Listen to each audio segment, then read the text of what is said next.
O Novo Testamento foi escrito no contexto da perseguição, contexto de crentes ser fugitivos aqui na terra.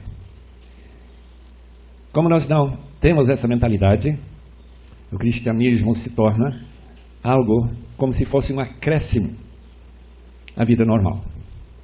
A gente trabalha junto com incrédulos, a gente pensa em incrédulos, lê as notícias dos incrédulos, lê revistas escritas por incrédulos, vão para a escola de incrédulos e a mentalidade deles vai penetrando nossas cabeças. Resultado, perdemos toda essa antecipação de um futuro glorioso com a volta de Cristo. É uma pena, mas Deus sabe que tem lugares nesse mundo como nós ouvimos ontem em Indonésia, Orissa lá na Índia, várias diferentes partes da China comunista, Vietnã, todo o norte da África, Síria, Irã. Quantas e quantas áreas deste mundo onde a igreja voltou para a mentalidade da igreja primitiva. Mentalidade escatológica. Nós ainda estamos procurando, durante esses dias, captar algo dessa mentalidade. Eu sei que não é nada fácil. Muito mais fácil pregar a prosperidade. Pregar que Deus não quer que seus filhos sofram. Na minha opinião, errado. Esse livrinho foi escrito para mostrar a diferença entre essas duas maneiras de pensar. Escatologia, a influência do futuro no dia a dia do cristão, que tem a mentalidade da igreja primitiva, obviamente.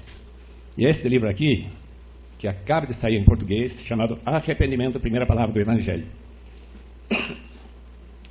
Eu garanto que ninguém aqui, qualquer crente brasileiro que lê esse livro, e leia com cuidado, meditando e orando enquanto lê, não vai ser o mesmo. Vai mudar sua maneira de pensar. O autor Richard Owen Roberts é a autoridade mundial sobre avivamentos. Não há ninguém no mundo inteiro que conhece tão bem o que significa avivamento do que ele. Ele já lançou um livro de 9.000 títulos, uma bibliografia, 9.000 títulos, não 900, sobre avivamento. A primeira palavra sobre avivamento é arrependimento. Os irmãos querem se preparar para a segunda vinda de Cristo? Tomem os ensinamentos desse livro a sério. Porque há muitos naquele dia, como aquelas virgens, que quando se anunciar sua vinda, vão descobrir que não tem óleo nas suas lâmpadas. E que a palavra, quando eles batem na porta, é: eu não os conheço. Quem são vocês? Isso é minha palavra de marketing nesta manhã.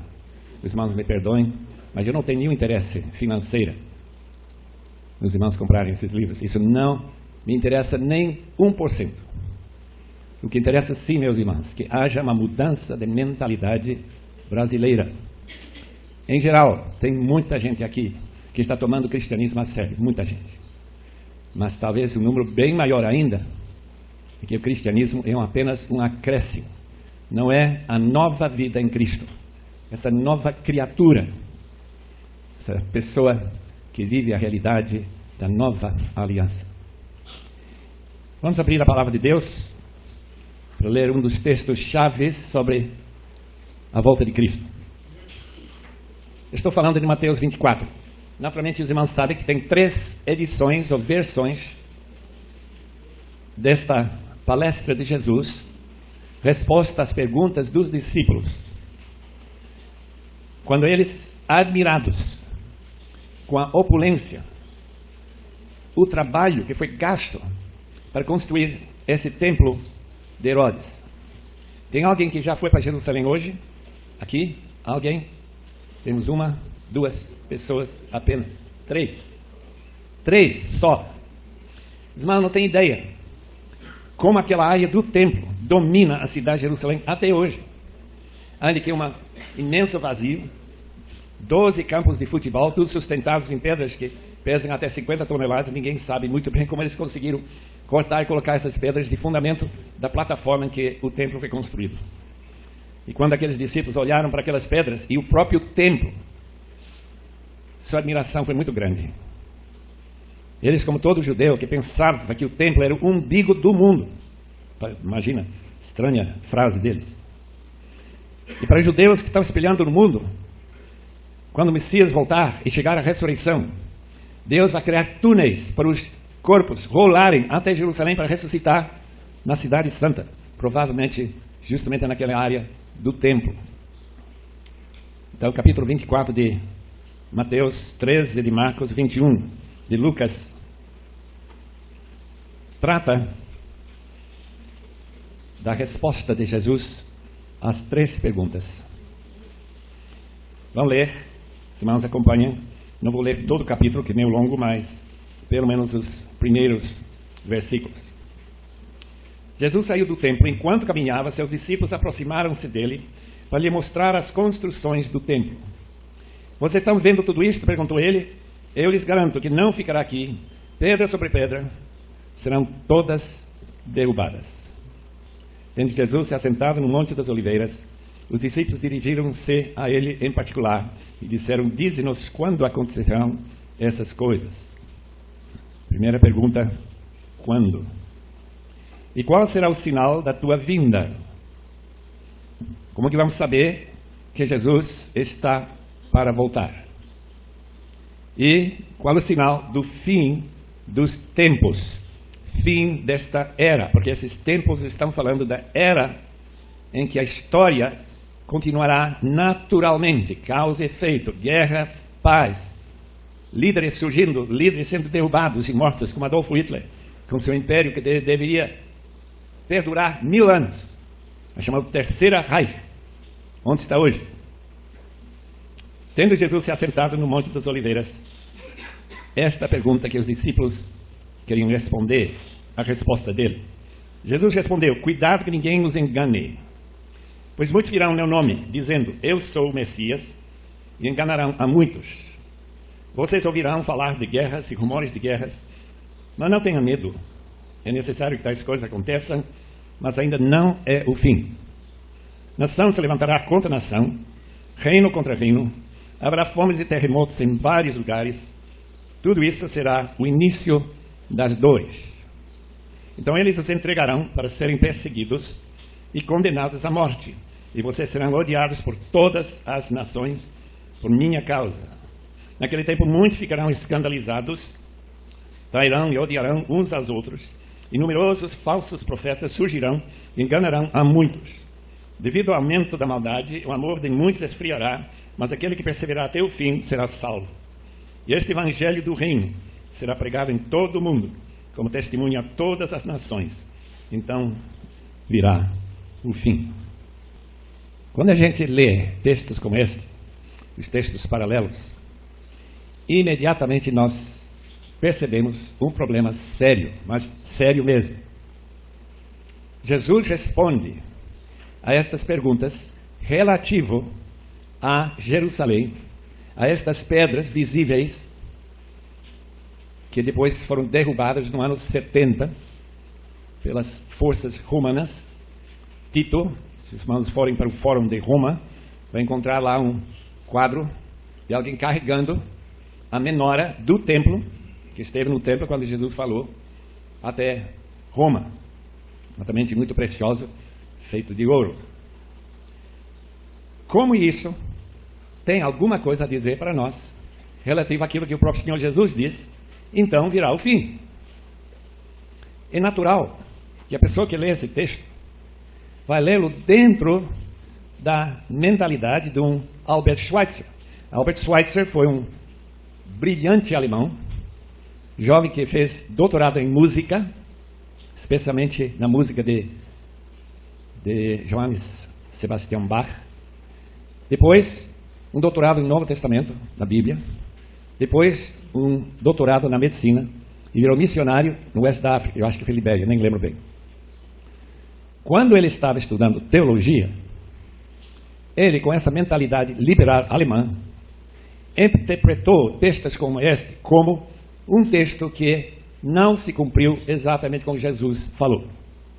E que todas as interpretações dos comentaristas alemães durante os 100 anos anteriores, que eles tinham simplesmente se desviado da óbvia maneira que esse texto tem que ser interpretado, que é de uma forma realista. Jesus diz que essas pedras serão derrubadas, que a cidade será destruída. E então virá o fim. O fim não veio. Obviamente Jesus estava errado. Portanto, nós vamos interpretar esse texto como simplesmente um tropeço na história da revelação e fez parte dessa ideia alemã liberal que a Bíblia realmente não é confiável. Agora, depois de Albert Schweitzer, mais próximo de nossa própria era, nos anos 30, 40, 50, há um professor de Cambridge chamado Charles Dodd, D-O-D-D, famoso professor do Novo Testamento. Ele olha para o Novo Testamento e descobre que o texto bíblico se abre para duas épocas ou interpretações ao mesmo tempo. Nós, em nosso estudo ontem à tarde, junto com nossos irmãos pastores, Foucault, por exemplo, a palavra de Jesus em João 11, a palavra que Jesus falou para Marta: eu sou a ressurreição e a vida. Se irmãos querem olhar em João 11, versículos 24 e 25. Naquele texto, para aqueles que não têm pensado muito sobre o assunto, o Dodd mostra que Jesus afirma: se alguém morre, ele ressuscitará, exatamente como Marta disse. Lázaro vai ressuscitar no último dia. Vai ser a marca do fim da história, a ressurreição no fim.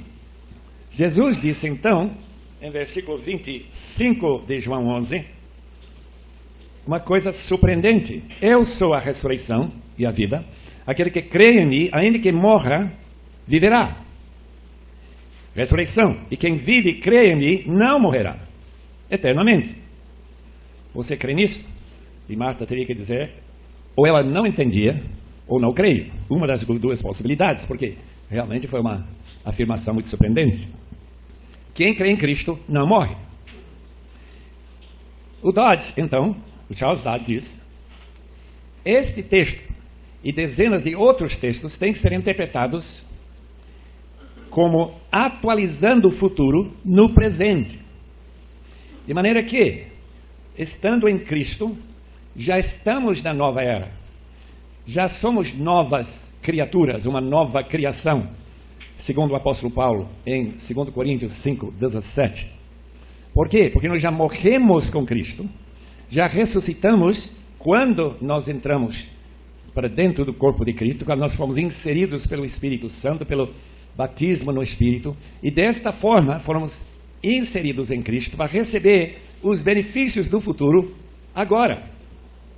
E que este texto de Mateus 24, Marcos 13, falam de um acontecimento mais ou menos imediato, 40 anos depois que Jesus falou, no ano 30, e vai acontecer quando? No ano 70, a destruição de Jerusalém e o templo. Mas que ela, tal como estes textos, também trata de um futuro cumprimento, que não aconteceu ainda, e em que Jesus Cristo voltaria. Então virá o fim. O que nós queremos fazer esta manhã é olhar para este texto e verificar se essa interpretação de dois cumprimentos, dois acontecimentos que, usando o mesmo texto, mesma descrição, tratam de 2 anos completamente separados por, agora, 1940 anos. Veja como a gente aparentemente tem razão para entender esse texto desta maneira. Os irmãos têm suas Bíblias abertas em Mateus 24, não é verdade? Quem não trouxe Bíblia? Levanta a mão, não.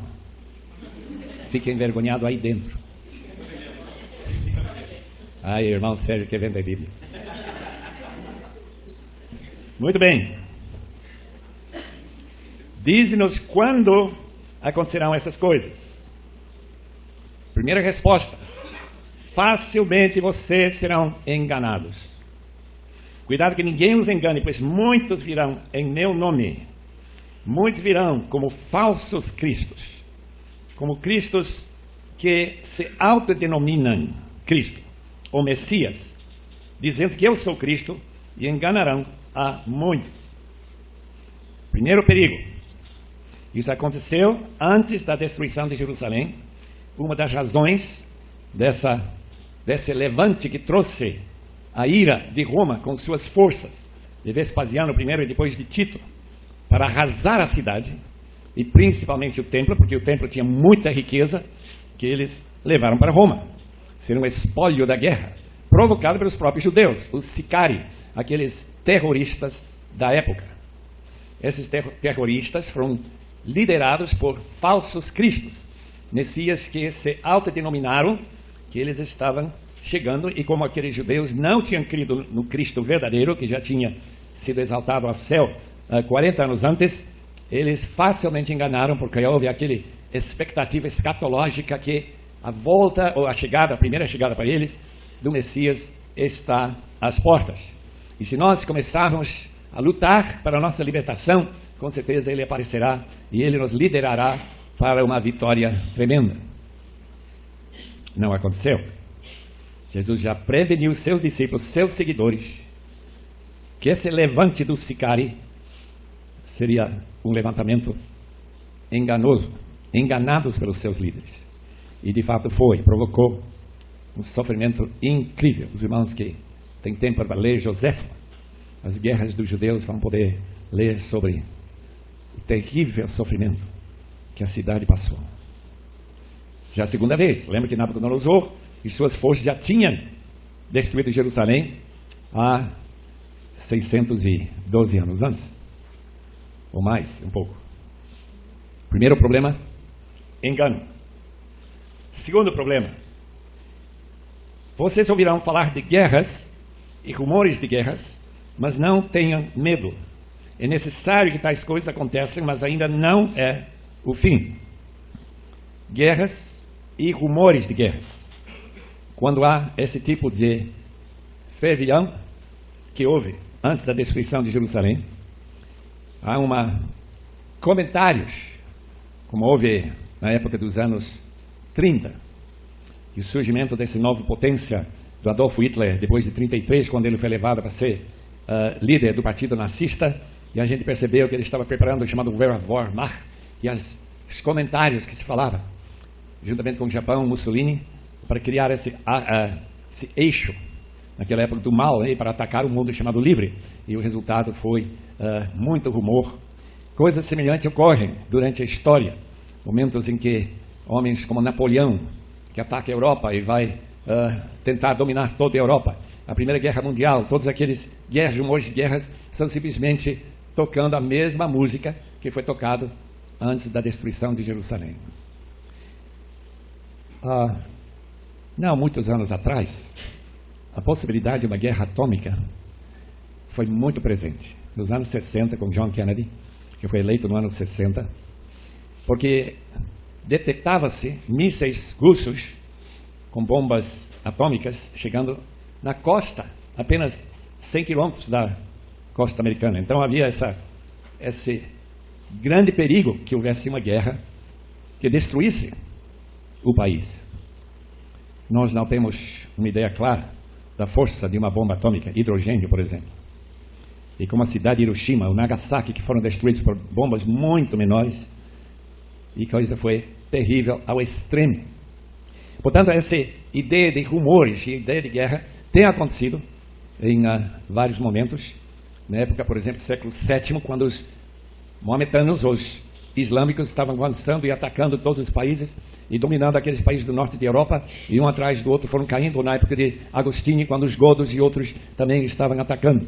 Tanto que Ambrósio, por exemplo, interpretou a vinda do anticristo como aqueles godos que estavam atacando e tomando conta do norte da África e que iam cruzar para pegar a Península Ibérica e também surgir e levantar-se e chegar quase até os portões de Viana, em 1500 e pouco.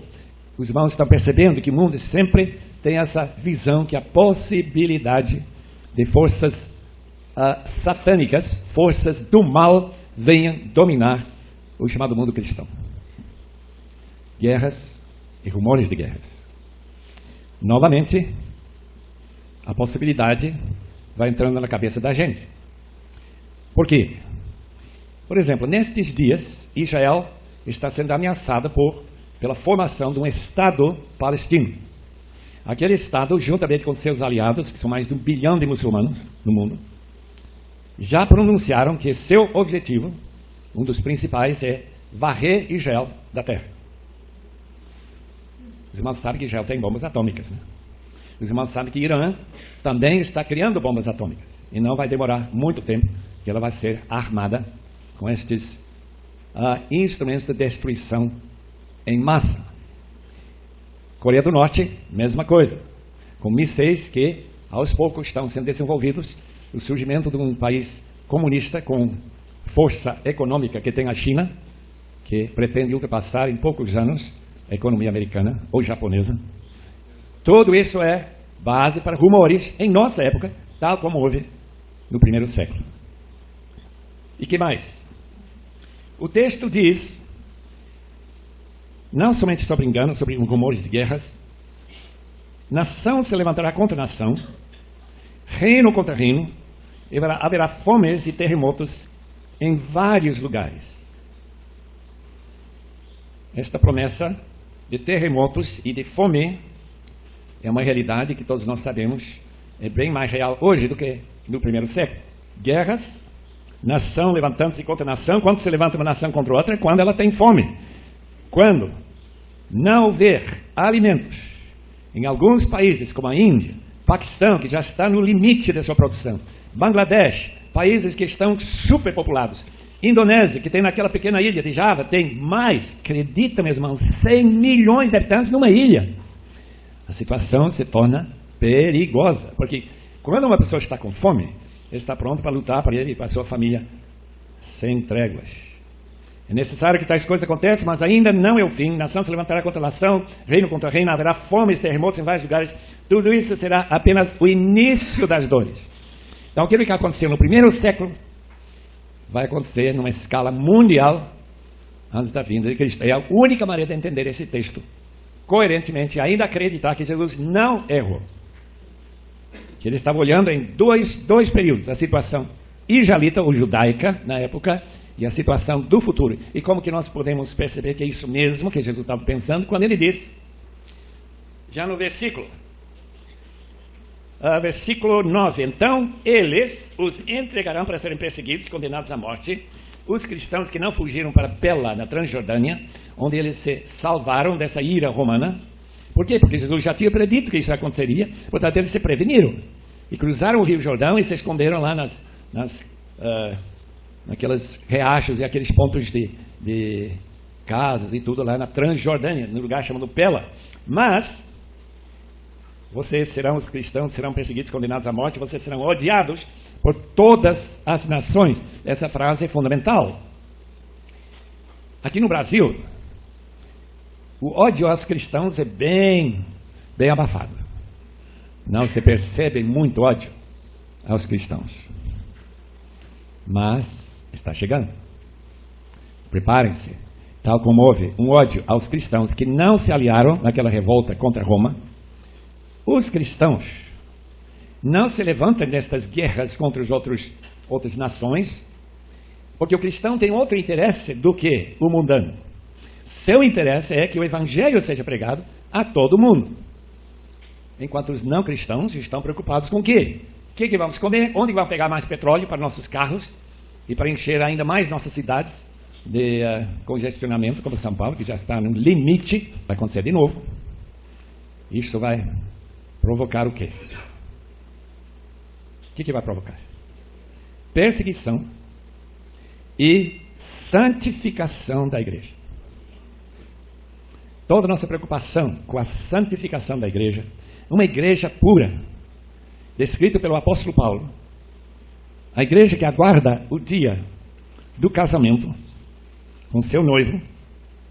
Efésios capítulo 5, por favor, dá uma olhada nesse texto na sua Bíblia e marque bem esse texto. Versículo 26, ou melhor, 25. Maridos, ame cada um a sua mulher. Assim como Cristo amou a igreja, entregou-se por ela e para santificá-la, separá-la do mundo, dessa mentalidade de que nós também precisamos de mais e mais, melhores salários, carros para andar com conforto, para santificá-la, tendo-a purificado pelo lavar de água mediante a palavra. Purificação, limpeza, uma igreja que se afasta do pecado, quando os escândalos vão parar, e não haverá mais essa revelação de pastores e líderes, crentes se divorciando, crentes cometendo todo tipo de aberração. Por quê? Versículo 27, que a igreja se prepara para ser apresentada, uma igreja gloriosa, sem mancha, nem ruga, coisa semelhante, mas santa, inculpável. Irmãos, notem bem, que nada transforma a igreja no tipo de noiva que Cristo quer como sua noiva, como a perseguição. Perseguição retira a casca, retira os falsos irmãos e cria uma igreja que tem sincero amor pelo seu noivo e, portanto, uma igreja santificada, lavada, sem ruga ou cicatrizes de tanta briga. Uma igreja em que as divisões denominacionais e tudo isso desaparecerá por causa do calor do fogo da perseguição. Se vamos olharem em 1 de Pedro, capítulo 4, versículo 17, nós encontramos uma passagem fascinante sobre este tema, que Mateus 24 fala. 4:17. Primeiro eu vou ler o versículo 16. Contudo, se sofre como cristão, não se envergonhe, mas glorifica a Deus por meio desse nome, pois chegou a hora de começar o julgamento pela casa de Deus, e se começa primeiro conosco. Qual será o fim daqueles que não obedecem o Evangelho de Deus? Se Deus manda perseguidores para a igreja brasileira, a qual nós pertencemos, e essa perseguição leva até martírio, leva a prisões, leva a restrições como existem na China. Eu lembro com bastante impressão extraordinária daquele vídeo que eu vi um pastor chinês levantando 3 dedos, condenado a mais 3 anos de prisão. Quantos anos ele já tinha passado eu não sei. E ele todo feliz, sorrindo. Por quê? Quando ele está na prisão, a igreja dele dobra do tamanho. Quer dizer, a prisão faz com que os crentes se tornem muito mais dedicados, muito mais comprometidos com aquilo que o pastor sempre estava ensinando. Portanto, ele vai para a prisão para descansar lá, ele evangelizando os presos lá. Não é brincadeira, não. Prisão chinesa, se os irmãos não sabem como que é só ler aquele livro de Jung, Homem do Céu. Fascinante livro de uma pessoa perseguida pela fé na China. Então serão odiados por todas as nações. Em outras palavras, o Evangelho tem que chegar a todas as nações para todas elas odiar aqueles que se convertem. De maneira que a igreja agora mundial está em vista neste texto, que não pode estar em vista nos textos anteriores, quando se trata só da região da Judeia. E numerosos falsos profetas, versículo 11, surgirão, enganarão a muitos, devido ao aumento da maldade, o amor de muitos esfriará, muitos brasileiros que abandonam a igreja quando não há perseguição. Imagina como esse número vai aumentar quando começa perseguição realmente séria nesse país. Quantos crentes que estão acompanhantes e amigos do Evangelho, mas não arrependidos? Este livro mostra a diferença entre as duas coisas, crente e crente arrependido. E esse amor de muitos esfriará, mas aquele que perseverar até o fim será salvo. Em vez de negar o seu Senhor, vai segui-lo. E este evangelho do reino será pregado em todo o mundo, como testemunho a todas as nações. Então, resposta aos discípulos, então virá o fim desta era. E de pregar o evangelho a toda criatura. E de fazer discípulos de todas as nações, todas. Batizando, ensinando a obedecer tudo que eu vos tenho ensinado. E eis que eu estou convosco, acompanhando todo esse movimento, por meio do Espírito Santo, até o fim da era, a segunda vinda de Cristo. Ontem à noite nós queríamos frisar, quero novamente deixar como minha última palavra desta manhã, que quando o Brasil, quando a Nigéria, África do Sul, quando a Austrália, quando a Nova Zelândia, quando países como a Singapura e crentes em outros países, a China, por exemplo, quando eles tiverem liberdade para levar e mandar milhares e milhares de missionários, até não haver nenhuma área nesse mundo em que o conhecimento de Cristo fique ausente. A observação correta é que Coca-Cola é mais conhecido do que o nome de Jesus é uma vergonha para todos nós. Que Deus fale conosco para orar, para que Deus envia, e a palavra no original é bem forte. Enviar não é simplesmente vai lá, leva o evangelho. É um chute na traseira, irmão. Uma palavra muito forte. Ekbalo, jogar, forçar a gente a ir. Porque outro mundo não sai, não. A gente gosta do Brasil. Tem comida tão gostosa como esse café de manhã. Eu quero começar a minha leitura no versículo 26 de Mateus 24. Assim, se alguém lhes disse, ele está lá no deserto, não saiam, ou ali está ele dentro da casa, não acreditem. Porque assim como o relâmpago sai do oriente, se mostra no ocidente, assim será a vinda do Filho do Homem. Onde houver um cadáver, assim ajuntarão os abutres.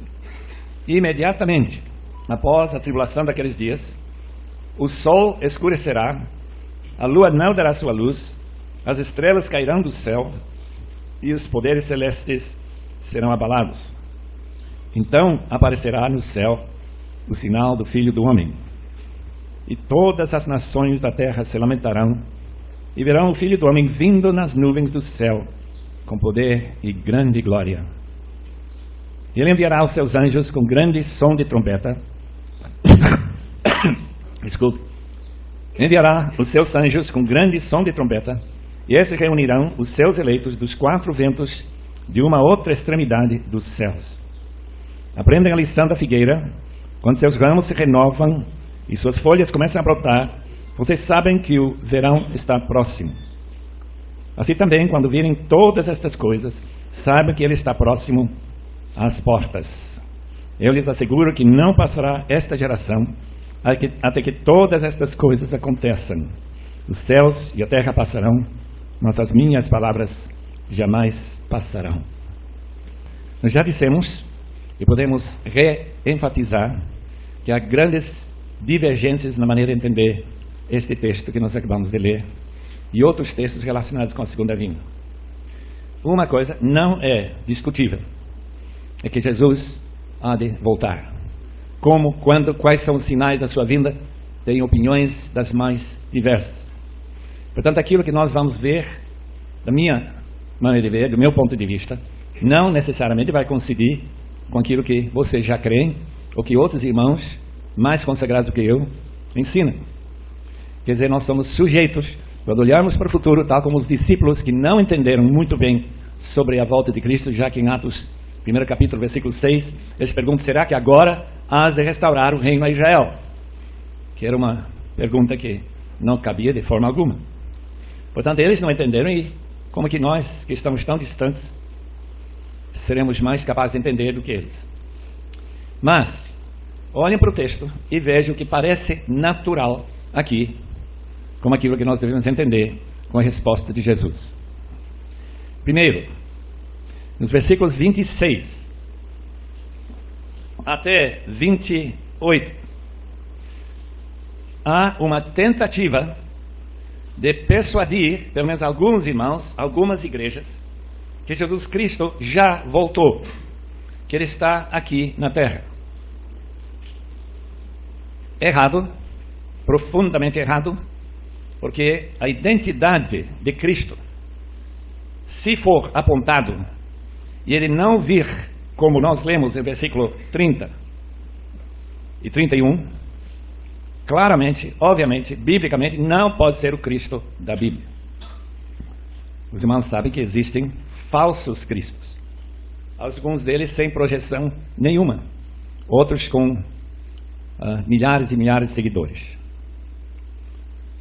Os irmãos não se confundem, diz o texto. Quando alguém aponta que esse indivíduo é o Messias já voltado, podem saber que não é ele. Ele não está aí. Segundo, desculpa, haverá distúrbios nos céus. Marcas de que a volta de Cristo está próxima. Quais são aqueles distúrbios? O sol escurecendo-se. De que modo? Me parece mais óbvio que será de poeira, fumaça, que encobrirá o mundo. E esse processo de aquecimento global, obviamente, vai diminuir, se isso acontecer dessa forma. A lua também, naturalmente, pela mesma nuvem, se escurecerá. As estrelas caindo são meteoritas, então asteroides e meteoritas também descendo. Ontem de manhã caiu 6 toneladas de um objeto feito por mãos humanas, caiu, mas despedaçou em 26 pedaços que caíram na Terra, aparentemente no Canadá. E os poderes celestes serão abalados. Que poderes são aqueles? São mudanças de clima, aparentemente. E essas mudanças estão começando a aparecer mais frequentemente. Chuva, como nunca houve antes, e secas, como não houve antes. Modificações dessa natureza. Porque sobre estas coisas o homem não tem controle. Ele tem controle sobre muitas coisas, mas não tem controle sobre o clima, não tem controle sobre vulcões, ou tsunamis, terremotos, aquilo que marcará, precedendo a volta de nosso Senhor Jesus. Terceiro, primeiro falsos cristos, segundo, céus modificando. E número 3, então aparecerá no céu o sinal do Filho do Homem. E todas as nações, porque lembram-se, segundo o versículo 14, as nações já saberão que há uma pessoa que está para voltar. Faz parte do ensinamento de todo missionário que vai levar essas boas novas que o Senhor Jesus voltará. Então as nações, muitas delas, a maioria, não aceitando essa mensagem, já têm sua religião, não querem mudar nada, lamentarão e verão o Filho do Homem vindo nas nuvens do céu com poder e grande glória. Poder e grande glória. A palavra de Deus deixa absolutamente claro que a volta de Cristo será acompanhado pelas hostes celestiais, que serão marcas do seu poder, e a grande glória seria a manifestação daqueles filhos de Deus, aqueles homens e mulheres que glorificaram a Deus e agora estão aparecendo glorificados com Cristo. Deixe-me chamar sua atenção, Romanos capítulo 8, versículo 18.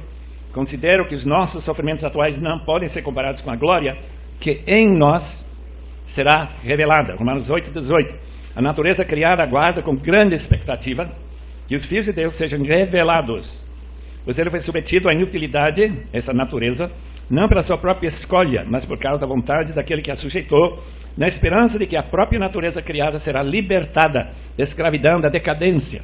Esses problemas que nós já vimos nos versículos anteriores, esse versículo, particularmente o versículo 29, anterior, essa decadência em que se encontra, recebendo a gloriosa liberdade dos filhos de Deus. Então essa volta de Cristo, com grande glória e poder, porque no arrebatamento, que é mencionado logo em seguida, os que morreram antes serão ressuscitados em corpos gloriosos, corpos como aquele de Cristo, corpo como aquela da transfiguração de Cristo. Lembra que era glorioso? E voltarão junto com Cristo, porque Ele está trazendo eles, reúnem-se com seus corpos ressuscitados, junto com aqueles que são transformados, quando tocar esta última trombeta. Os irmãos que são filhos e filhas de Deus estarão participando deste evento, uma verdadeira parada, procissão, como o mundo nunca viu antes e provavelmente nunca verá depois. Será maravilhosa demais.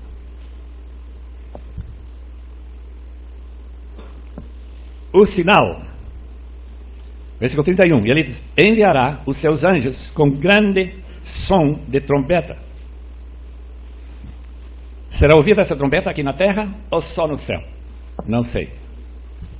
Mas a Bíblia menciona essa trombeta em outro texto, que eu gostaria que os irmãos olhassem para 1 Coríntios, capítulo 15 e 52.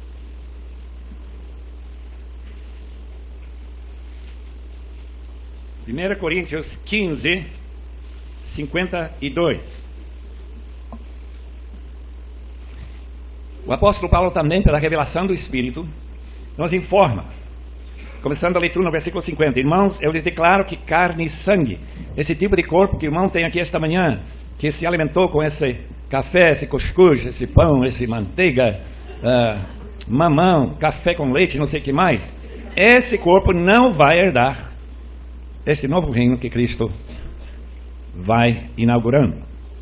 Nem o que é perecível pode herdar o imperecível. Eis que eu lhes digo um mistério: nem todos dormiremos, pois todos seremos transformados. E agora sabemos que Paulo será ressuscitado e não transformado no sentido que está falando aqui. Nós seremos transformados. Se os irmãos chegam até este dia, vocês serão transformados, maravilhosamente transformados, em corpos gloriosos, que brilham com a presença e a glória de Deus. No momento, versículo 52, num abrir e fechar de olhos, ao som da última trombeta, essa trombeta mencionada aqui em versículo 31 de Mateus 24, ele enviará os seus anjos com grande som de trombeta, e estes reunirão os seus eleitos dos 4 ventos de uma outra extremidade dos céus. Ao som dessa trombeta, a última, pois a trombeta soará, os mortos ressuscitarão, e 1 Tessalonicenses será uma ressuscitação antes dessa transformação dos seus corpos, se estiverem vivos, incorruptíveis, e nós seremos transformados, pois é necessário que aquilo que é corruptível se revista de incorruptibilidade. Isto é aquilo que não pode decair mais, nunca. E aquilo que é imortal se revista de imortalidade, quando porém o que é corruptível se revestir de incorruptível, e o que é imortal em imortalidade, então se cumprirá a palavra que está escrito: a morte foi destruída pela vitória. Onde está a morte, a tua vitória? Onde está a morte, o seu aguilhão?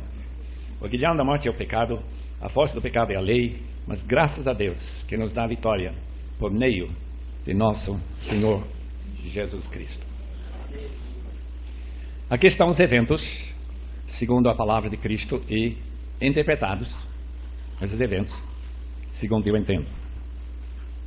Pena que os irmãos não têm outros mestres para ensinar o que eles entendem. Porque aqui tem problemas de hermenêutica. Problema, por exemplo, que sinal? Esse sinal que você vê nos céus. Pergunta: quem são os eleitos? E será que essa posição que já mencionamos ontem, que milhões e milhões de cristãos hoje acreditam, referindo à volta de Cristo a qualquer instante, e que durante 7 anos ficam nos ares, sendo julgados por Deus, por Cristo, no tribunal de Cristo, e voltam por Ele só depois. Essa maneira de entender, como já explicamos ontem à noite, começou no século XVIII, melhor, XIX, 1800 e tanto, e hoje tem milhões e milhões de pessoas que acreditam nesse chamado arrebatamento da igreja, e só eleitos israelitas. Este ajuntamento dos eleitos dos 4 ventos, na minha opinião, corresponde exatamente àquilo que 1 Tessalonicenses ensina, de uma extremidade até a outra. Hoje deve se converter, sendo domingo, naturalmente vai ser muito mais do que qualquer dia normal da semana, mas no dia normal, na média, a gente guarda a conversão de 70 a 100 mil pessoas cada dia. Cada dia. Quer dizer Quando chega esta última trombeta, quando tocar e os anjos congregam todos os convertidos que já morreram, inclusive aqueles santos do Antigo Testamento, e os eleva para encontro com Cristo nos ares, para voltar com Ele imediatamente depois. Aliás, essa palavra encontro com Cristo é uma palavra usada 3 ou 4 vezes no Novo Testamento, que sempre significa encontrar e voltar, ir e voltar. As virgens saem ao encontro do noivo e voltam imediatamente com ele, como os irmãos conhecem a história. Paulo, quando os romanos, os irmãos cristãos de Roma, saem para o encontro dele, capítulo 28, acho que versículos 16, 18 por aí, chegam e levam Paulo junto. Nosso rei vai chegar não só com os hostes celestiais, não somente com seus gloriosos anjos, mas ele volta também com aqueles que ressuscitariam quando tocar esta última trombeta. E quando os santos vivos, e não, imagina que não serão muitos milhões, congregações que se espalham por todos os cantos deste mundo, crentes secretos, pessoas perseguidas, todos aqueles que creem em nosso Senhor Jesus. Vai ser um dia maravilhoso demais, demais. E os irmãos serão incluídos. Espero que estejam incluídos. Que nós não temos aqui nenhum falso irmão, nenhum hipócrita. Hipocrisia é alguém que confessa a Jesus com a boca, mas que o seu coração não foi transformado pela graça de Deus. E o ministério daqueles que aqui pastoreiam ou ensinam a palavra. Não esqueçam que hipocrisia foi o grande empecilho na vida de Cristo. Gente que parecia muito espiritual, gente que parecia dedicadíssimo a Deus, dizimando até qualquer plantazinha que crescesse no seu jardim, mas com coração duro, longe de Deus. O resto do capítulo 24 vai explicando qual o perigo deste período entre Jesus respondendo esta pergunta, sua ascensão ao trono do Pai e a sua volta. Qual é o perigo destes 2000 anos quase, e que pode se prolongar por mais 500 anos, 100 anos. Os sinais ainda não apareceram com aquela clareza que o texto prevê, na minha opinião. Vamos ler e os irmãos acompanhem com suas cabeças. O que está acontecendo nesse texto? Aprendam a lição da figueira. A figueira é uma das árvores mais comuns na Palestina na época de Jesus. Fruteira.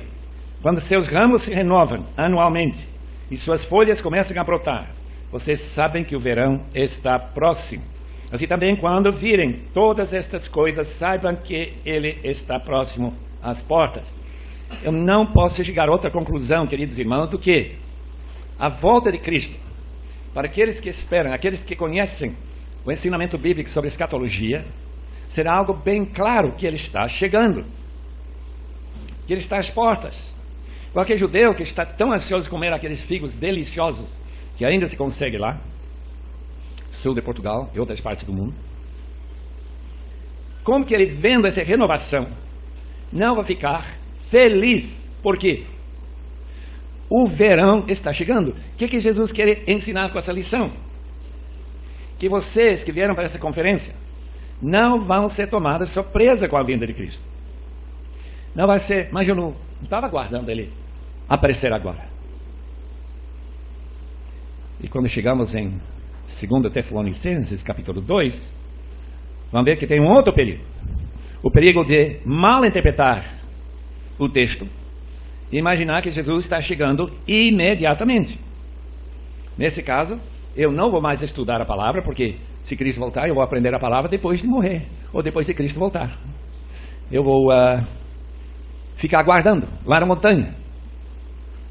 Nenhum nem outro. O texto diz, quando vocês veem estas coisas, esses sinais, e vamos logo perceber qual é o mais claro sinal, já falamos, evangelização de todas as tribos, povos e línguas. Segundo sinal, nós veremos em 2 Tessalonicenses capítulo 2. Mais claro, tem outros sinais também. Versículo 34, eu lhes asseguro que não passará esta geração até que todas estas coisas aconteçam. Os céus passarão, mas as minhas palavras jamais passarão. Duas interpretações. Esta geração, genos, em grego, pode referir-se a um período de tempo, normalmente identificado com mais ou menos 40 anos, uma geração. Eu sou a 9ª geração dos imigrantes da Inglaterra que cruzaram o Atlântico fugindo da perseguição dos anglicanos em 1638 a 40. Chega um Daniel Shedd, que é meu antecessor, 9 gerações. Agora divide 300 e quase 400 anos em 9 gerações, vai dar quase, na média, 40 anos. Será isso que Jesus está dizendo? Essa foi a interpretação do Hallense quando diz, quando Jerusalém e Israel se tornaram uma nação, ano 1948, até 88 é a geração em que todas as coisas têm que se cumprir e Cristo deve voltar. Só que não voltou.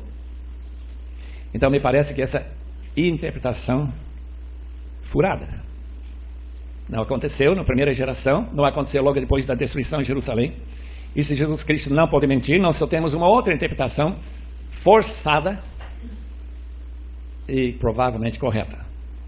A palavra geração também refere à raça.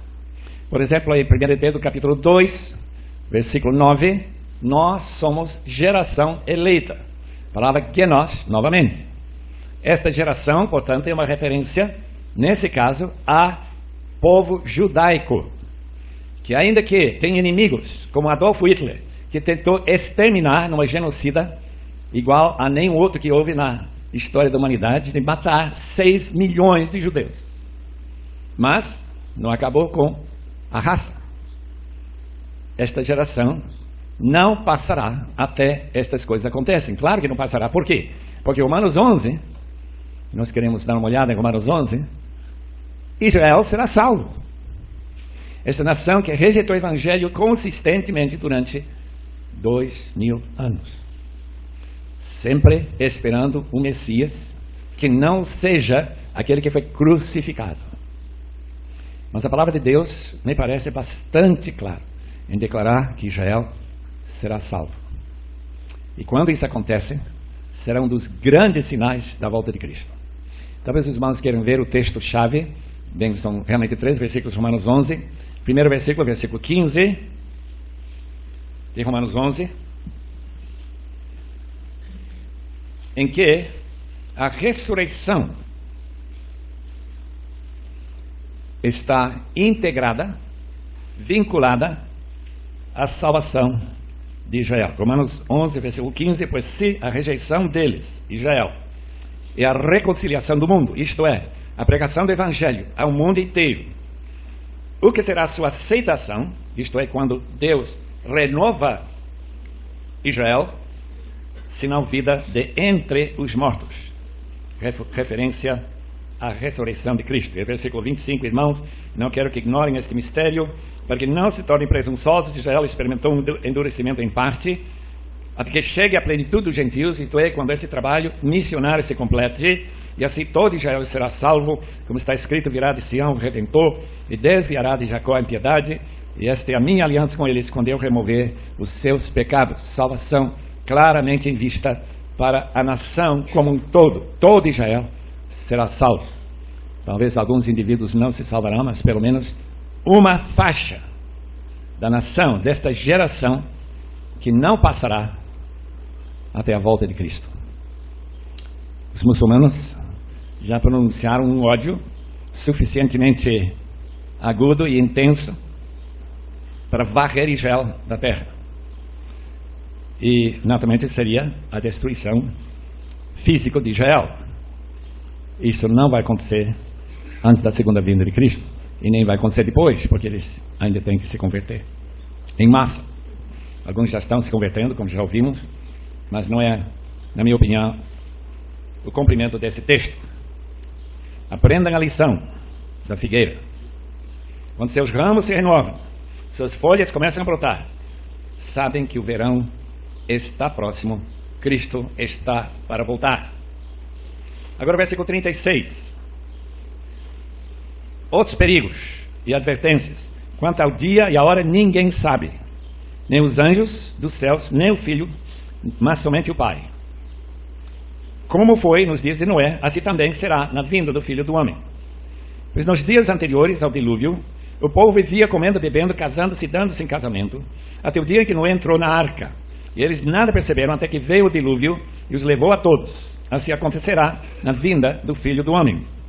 2 homens estarão no campo, um será levado e outro deixado. 2 mulheres estarão trabalhando num moinho, e uma será levada e outra deixada. Portanto, vigiem, porque vocês não sabem em que dia virá o Filho de Deus, o Senhor. Mas entendem isto: se o dono da casa soubesse a hora da noite, o ladrão viria, ele ficaria de guarda e não deixaria que a sua casa fosse arrombada. Assim vocês também precisam estar preparados, porque o Filho do Homem virá numa hora em que vocês não esperam. O que quer dizer isso?